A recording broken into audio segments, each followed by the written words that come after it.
अस्सलाम वालेकुम वरहमतुल्लाहि वबरकात। लोग कहते हैं दौलतमंद कामयाब हो गए, अमीर कामयाब हो गए, बादशाह कामयाब हो गए। हालांकि कुरान में अल्लाह क्या फरमाता है?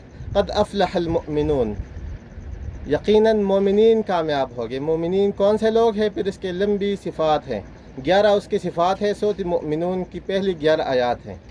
आप उसको पढ़े, आप अपने मन में आज ही सोचें कि आज मैंने कुरान की तिलावत की है क्या? अगर आपने कुरान की तिलावत की है तो आप खुश हो जाएं।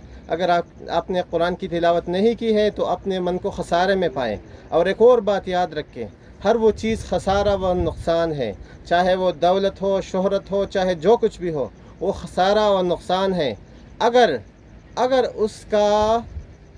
अगर उसकी कीमत जो है वो आपका सुकून हो, आपके अपने सुकून को बर्बाद करते हो, अगर आप वो चीज़ हासिल करते हो तो यकीनन आप खसारा कमा लेते हो, आप जो है फ़ायदा नहीं कमा रहे। अस्सलाम।